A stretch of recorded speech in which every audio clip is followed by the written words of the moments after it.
Hola, ¿cómo están? ¿Qué tal? Muy buenas tardes. Bienvenidos una vez más a Minería en Positivo. Estamos en esta oportunidad grabando a través de una aplicación de opciones porque nuestra invitada no se encuentra físicamente en Salta y en la Argentina. Por lo tanto, hemos vuelto de alguna manera a grabar de esta forma para tener la voz de alguien que tiene mucha experiencia per se a su corta edad en materia de comunicación, de minería y de ingeniería. ¿Cómo te va, José? ¿Cómo estás? Buenas tardes, Agustín. Muchísimo gusto de tener a Adriana conectada ya. Veníamos persiguiéndola desde hace un tiempo.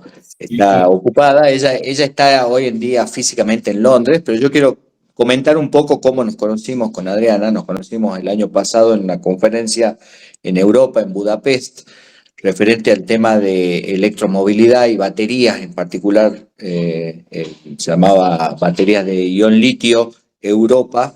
Y ahí nos conocimos y me pareció muy apasionante lo que está haciendo Adriana, independientemente de su función específica profesional. Ella es ingeniera en minas y tiene un trabajo que también lo va a comentar hoy en día allá en el Reino Unido, en una consultora principalmente focalizada en sostenibilidad y en sostenibilidad de todos los materiales críticos y de lo que está relacionado en forma indirecta con la minería, pero además tiene una función, yo diría, comunicacional y que es bastante inspiradora para muchos de los que estamos acá.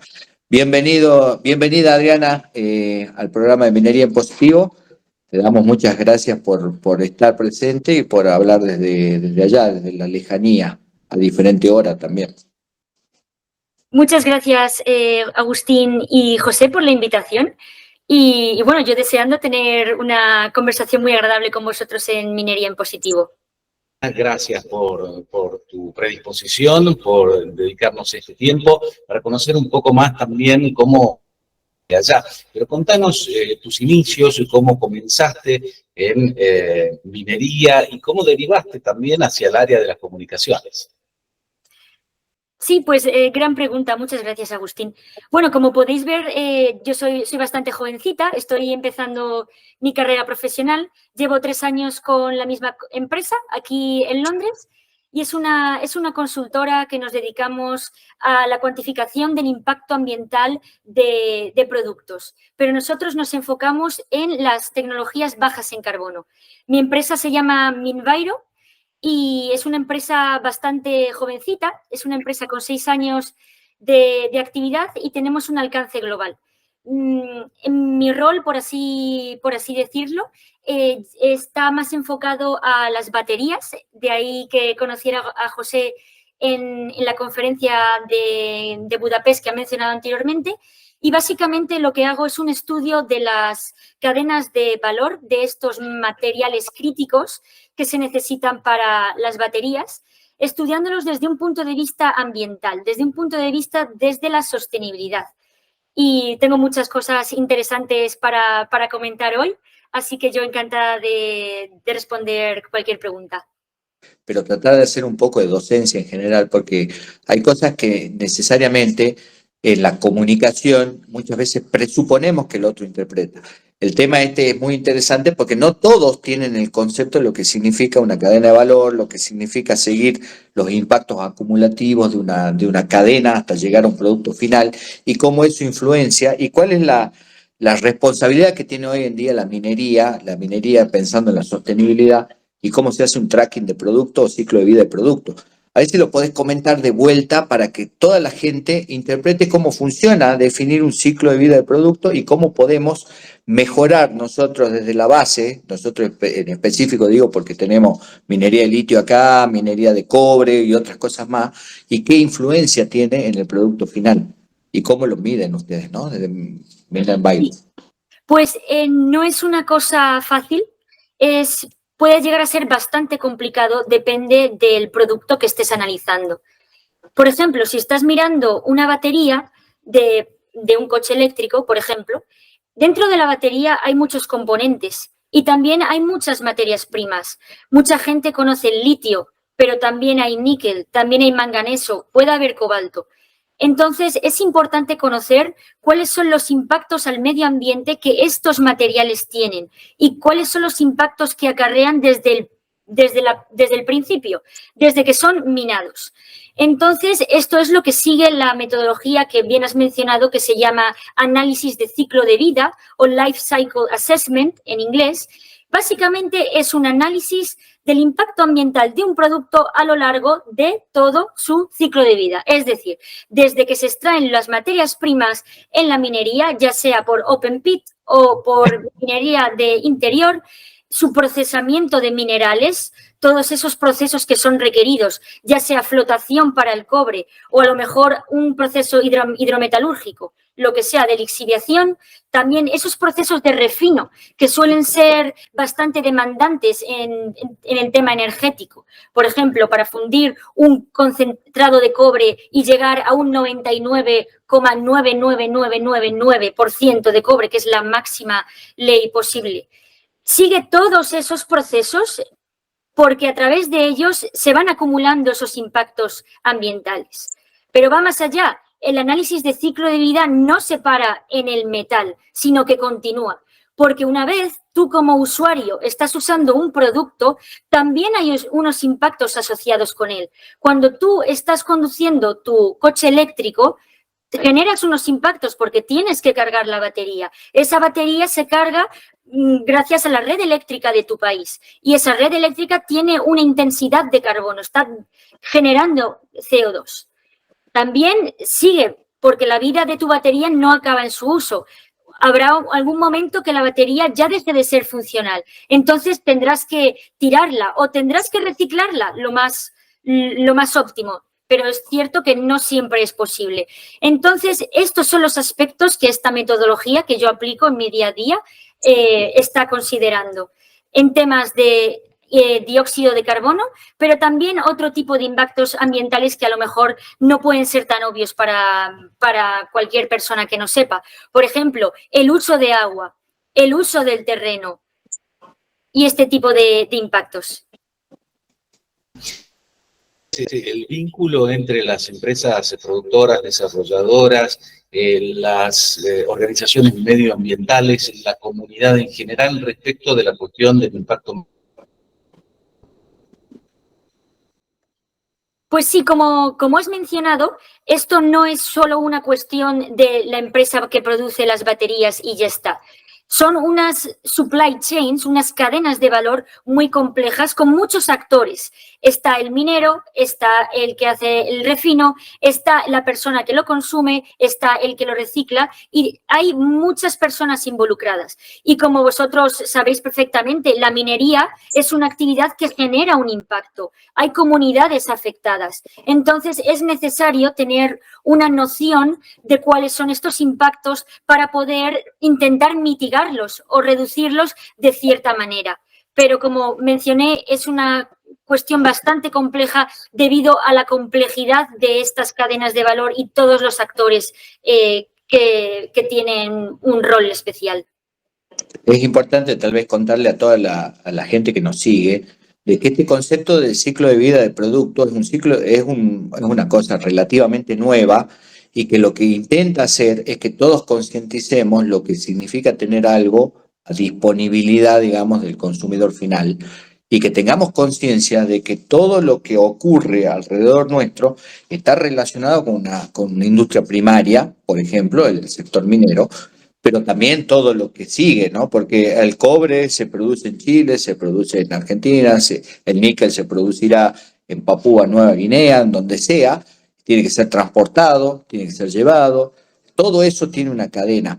Ahora, vos sabés que uno de los grandes temas que siempre cruzan al aspecto minero está relacionado principalmente a los impactos y en particular, en el caso nuestro, el tema del agua, la producción de litio, es una producción de litio, en el caso de América del Sur, en el Triángulo del Litio, está relacionado con la producción desde salmueras. Por lo tanto, el tema de agua es muy importante.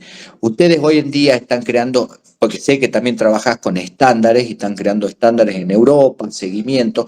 ¿Cómo están funcionando en ese sentido en definir, por ejemplo, una fuente que viene de salmuera, una fuente que viene de spodumeno o una fuente que venga de algún otro proceso? ¿Le hacen un seguimiento? ¿Están trabajando para empresas específicas? ¿Están trabajando con las regulaciones de Europa? ¿Cómo funciona eso en general, Adriana, hoy en día?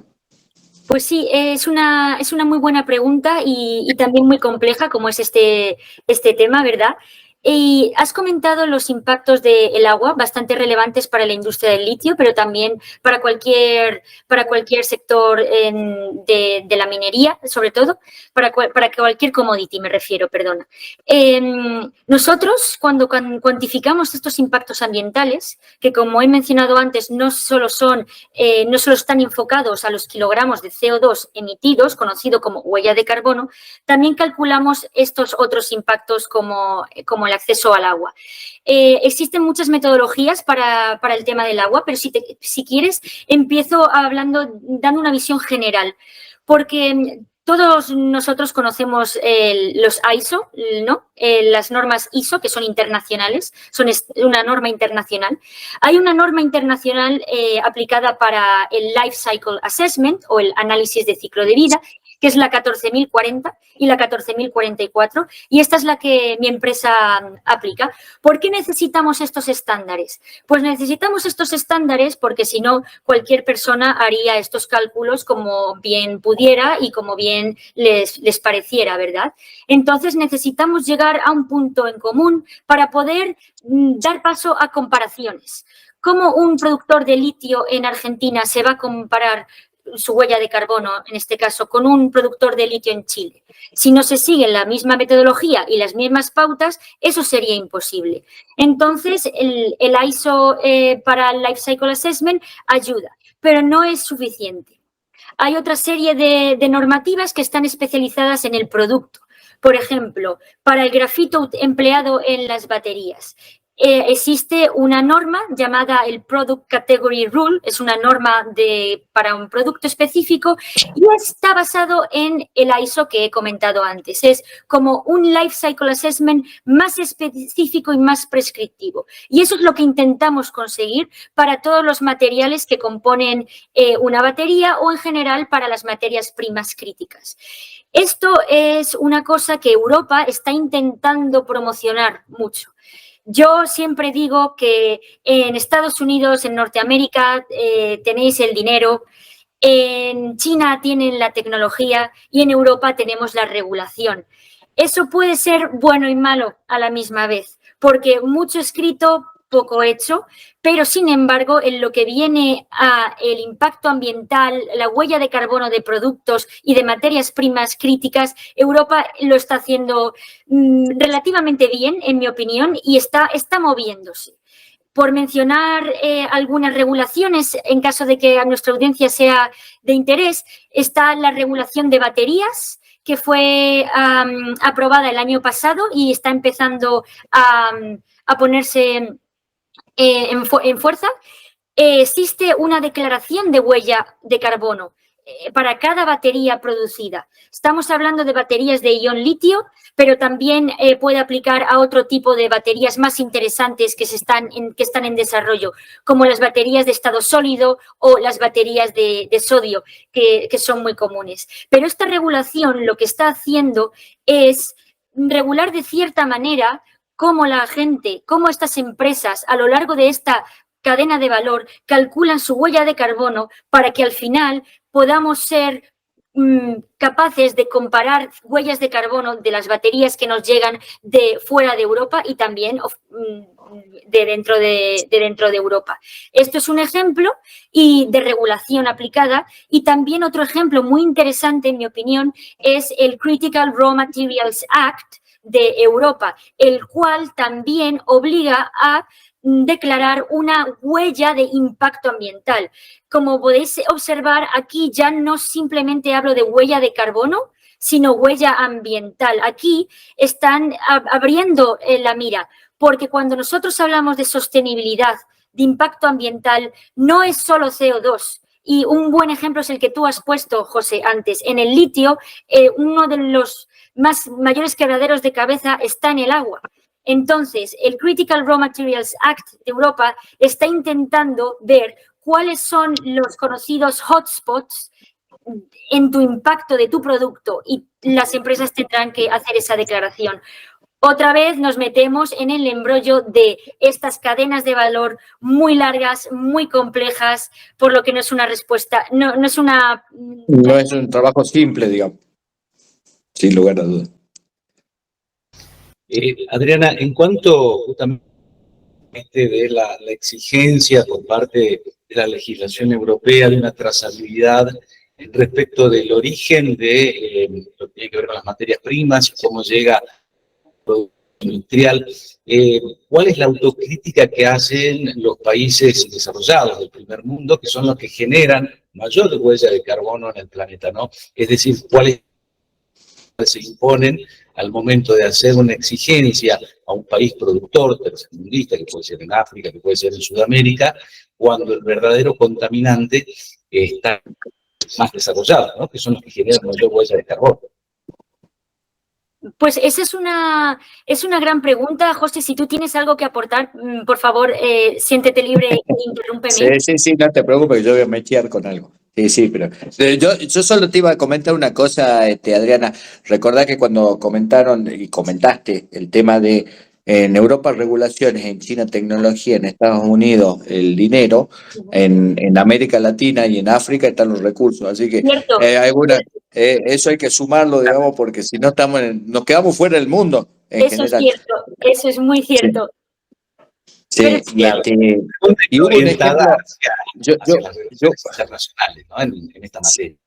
Yo vuelvo sobre lo de Agustín para preguntarte, no sé si vos escuchaste del caso de la megafactoría que se estaba construyendo en Alemania, una megafactoría, me refiero de baterías, y que fue el año pasado, al menos, yo tenía la última noticia que fue puesta en stand-by, justamente por el tema de las nuevas regulaciones que existían con respecto a diferentes tipos de huellas, en donde se pretendía recibir concentrado de spodumeno, sulfato de níquel, etcétera, pero que tenía ciertos condicionantes con respecto al impacto ambiental en Alemania y en Europa, me refiero en general.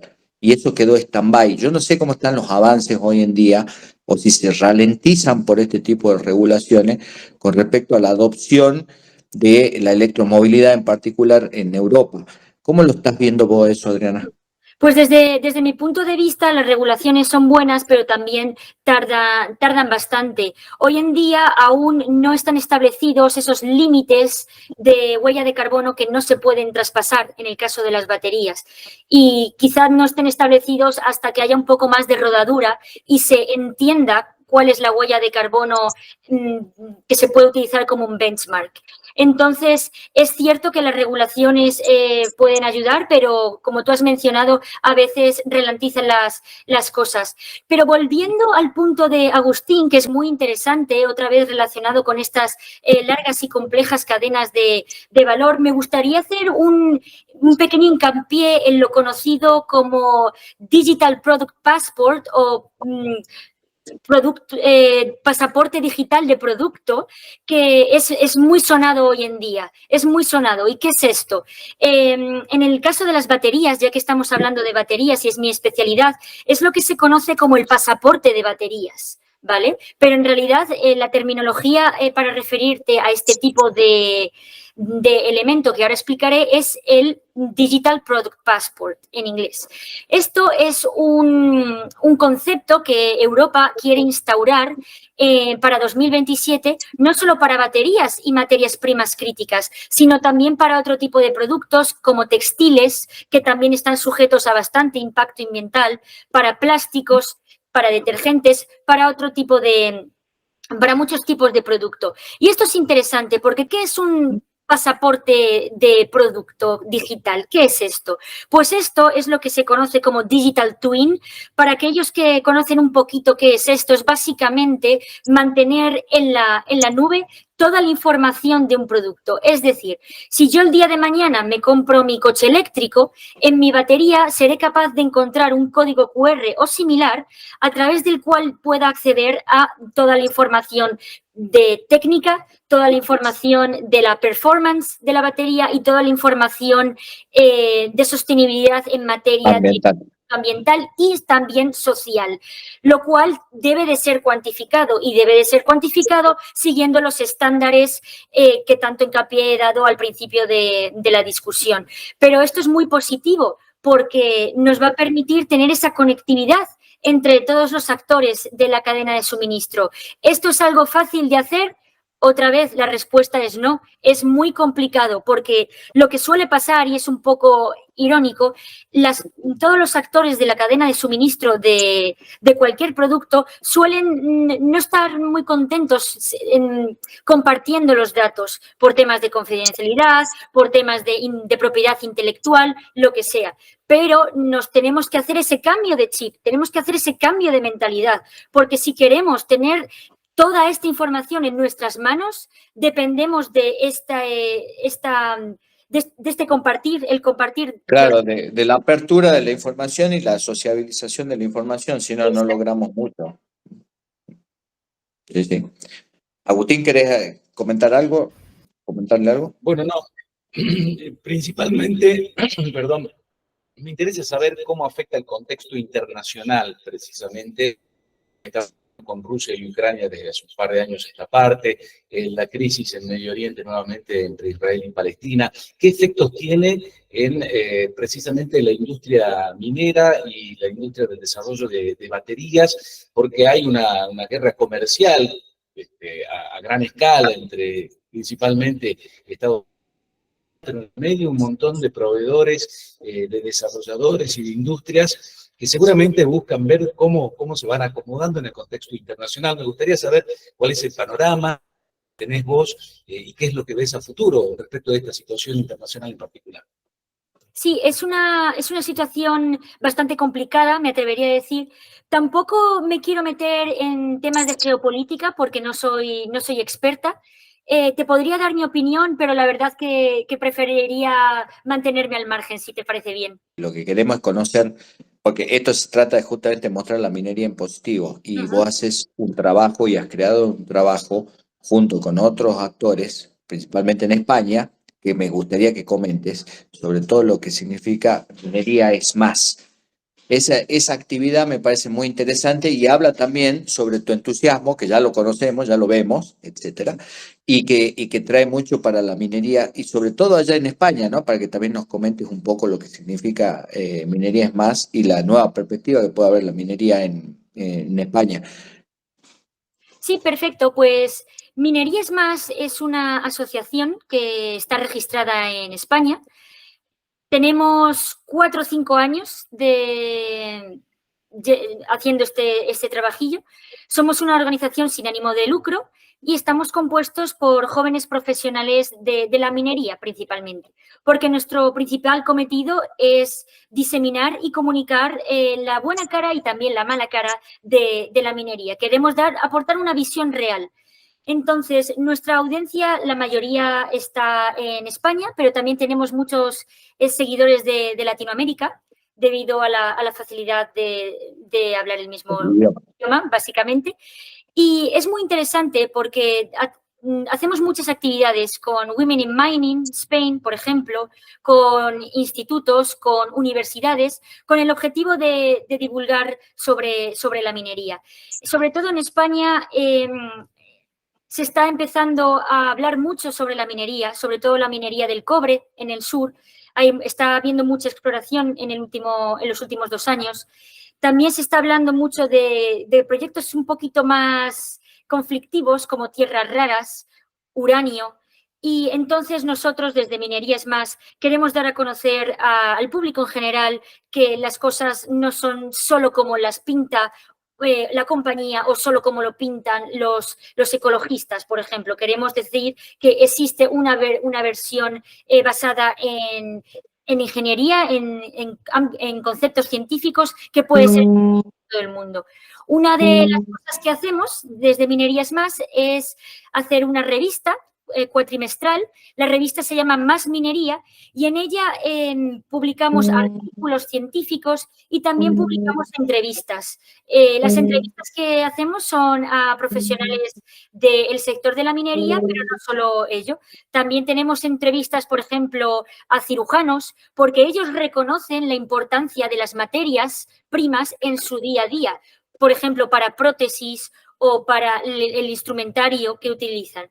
Entonces, es dar esa visión de que la minería no es algo malo, de hecho, es todo lo contrario, es algo muy positivo que necesita ser respaldado por todas las personas si queremos llegar a ese futuro de descarbonización del cual todo el mundo habla. No podemos tener coches eléctricos si estamos cargando nuestros coches eléctricos desde una red que está alimentada con centrales de carbón o centrales de gas natural que no son energías renovables. Entonces, eso va a afectar. Y volviendo otra vez al análisis de ciclo de vida de los productos, esto se ve muy bien cuando tú estás haciendo uso de ese producto.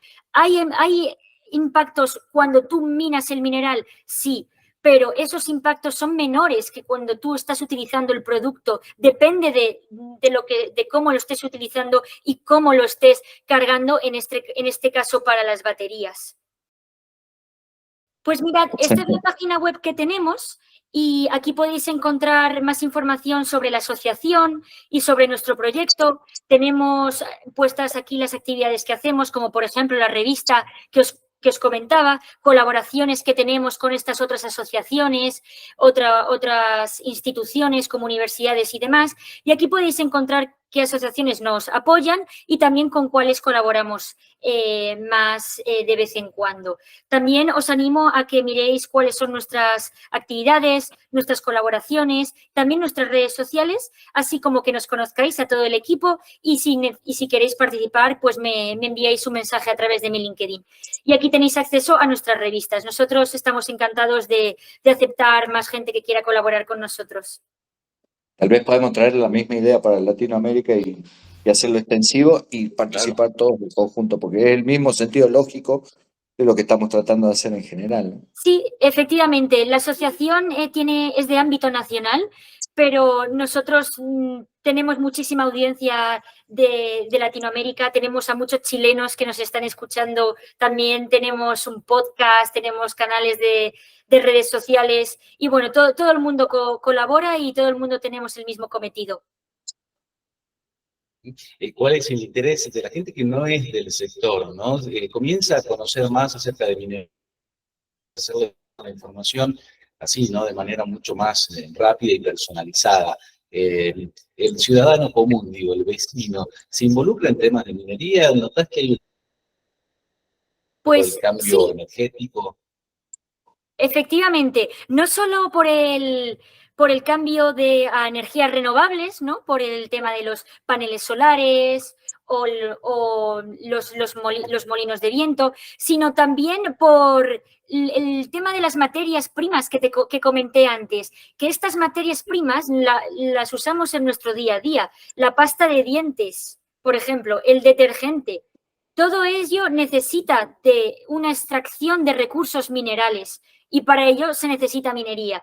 Es decir, la gente que no tiene un contacto directo con la minería se da cuenta de la importancia de la minería a raíz de seguirnos, porque empieza a establecer conexiones que a lo mejor no eran del todo obvias. Así es, así es. Bueno, nosotros tratamos de hacer algo parecido acá y esa es la idea, que la gente perciba que la minería es parte de nuestra vida en el quehacer diario, ¿no? Así que muy interesante. Ahora, tengo una pregunta, Adriana. ¿Cómo está la minería hoy en día? Vos comentaste a grandes rasgos lo que pasa en España. Vos sabés que el otro día, revisando la partida de nacimiento de mi papá, mi abuelo tiene como actividad principal minero, nació en Asturias, mi papá nació en Asturias, y es asturiano, y fue minero del carbón. Y a mí me interesa mucho recompositar la historia, pues parece que se renueva, ¿viste? Y saber qué es lo que está pasando hoy en día. También tuve alguna persona, un señor, un ingeniero de minas de Galicia que trabajó acá con nosotros, acá en Argentina, que lo hice venir de allá de Galicia. Y para mí siempre volver a España sería muy interesante. Vos comentabas el tema de los avances en exploración de cobre. He visto también y sigo en las redes de que existe mucha resistencia, tanto en España como en Europa en general, a la minería convencional. ¿Qué se ve como lo más cercano que puede llegar a pasar en Europa, en España en particular, por regiones o por lugares físicos? No, desconozco. ¿Puedes comentar un poco ¿Cuál es Sí, el estado actual de España en la minería? sí, por supuesto. Supongo que por minería convencional te refieres minería a cielo abierto. Minería a cielo abierto y también Interior. subterránea. Sí, Sí, bueno, sí, siempre ha habido esa resistencia. Es que es muy interesante. Vamos otra vez a mirar desde un punto de vista un poquito más alejado, porque si comparamos la minería en países puramente mineros como Sudáfrica, como Canadá, como Australia, o como Chile, por ejemplo, el tema demográfico es muy importante. En Europa estamos todos juntos, estamos todos en un pack.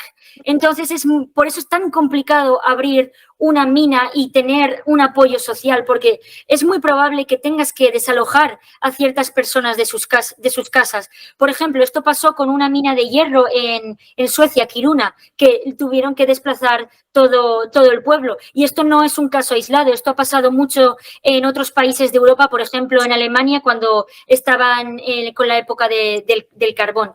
Entonces, en lo que respecta a España y por lo que yo sé, la minería está resurgiendo, por así decirlo. Espero que nadie se enfade conmigo si oyen esto.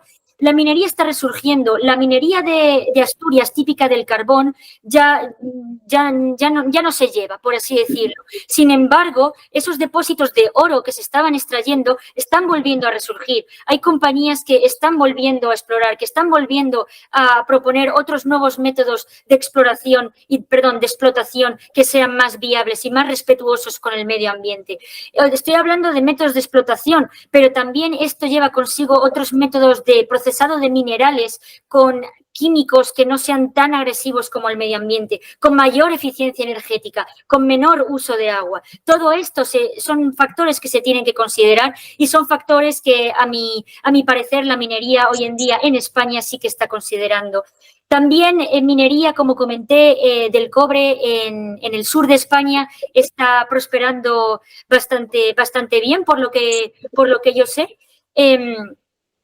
Y las percepciones están cambiando. Sin embargo, he de decir que yo estuve trabajando para una compañía en el sur de España de cobre, y yo puedo ver cómo la gente está acostumbrada a esa minería, les gusta esa minería y reconocen el valor de esa minería, que es positiva, como a nosotros nos gusta decir. Entonces no tienen tanto ese rechazo como el que te puedes encontrar en otras provincias, también vinculadas a otro tipo de materiales, como por ejemplo el uranio. El uranio ya no se puede explorar ni explotar en España, está prohibido. Derogaron una ley hace unos cuantos años y no se puede, lo cual para algunos resulta una locura, ¿no? Porque la energía nuclear es una energía limpia, pero está la oposición social debido a los residuos, debido a los potenciales problemas que puedan causar. Entonces sí que se puede percibir la diferencia de aceptación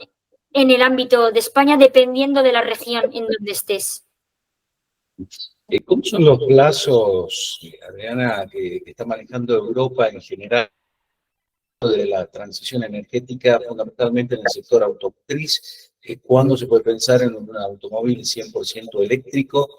¿Y cuál es el lobby que pueden llegar a sectores de petróleo, ¿no? Que todavía, claro, seguramente se resisten, ¿no?, al cambio? Sí, eso es muy interesante. Bueno, vemos que, si mal no recuerdo, el objetivo de Europa es 2035, si mal no recuerdo, es tener solo flotas de vehículos eléctricos, lo cual es dentro de nada, son dentro de escasos 10 años. Sin embargo, sí que se ve que hay ciudades, por ejemplo Londres, donde yo estoy ahora mismo, que hay zonas de bajas emisiones, hay zonas de ultra bajas emisiones que no se permite el paso de ciertos vehículos. Esto es muy típico en Europa, sobre todo en grandes ciudades, pero es uno de los pequeños pasos que se deben de dar para poder conseguir ese objetivo, a mi parecer bastante ambicioso, pero que es lo que a lo que aspira Europa y a lo que aspiramos los europeos. Sí, es importante ver que la sostenibilidad en general no está solamente relacionada a la electromovilidad, pero es un tema súper importante y que estamos teniendo eso. Y todo lo que comentaste con respecto al tema de la percepción minera me parece que es una tendencia mundial en los lugares con mayor o menor énfasis, dependiendo de la historia que hayan tenido, pero también la minería resurge y cada vez hay mayor conciencia de que sin minería no tenemos sostenibilidad, no tenemos mundo, y hay que acomodar todo lo que estamos haciendo para lograr justamente lo que necesitamos, ¿no? Que tener un mundo más sostenible, un mundo más limpio, un mundo que le dejemos a las generaciones siguientes mucho mejor. Así que esa es más o menos la idea. Yo creo que estamos con el tiempo, Agustín, realmente espectacular, y a mí me encanta, sé que, Adriana, ver personas jóvenes que tienen el entusiasmo y la fuerza para hacer esto, para llevar y para transportar y para transmitir el tema de lo que significa la minería con orgullo, con ganas y con deseo. Así que te felicito primero y te agradezco por estar participando en Minería en Positivo. Muchas gracias. Gracias por invitarme y ha sido un placer tener una conversación con vosotros. Un gusto, ¿eh? Muchísimas gracias, Adriana, por tu tiempo. Muy amable. Muchas gracias.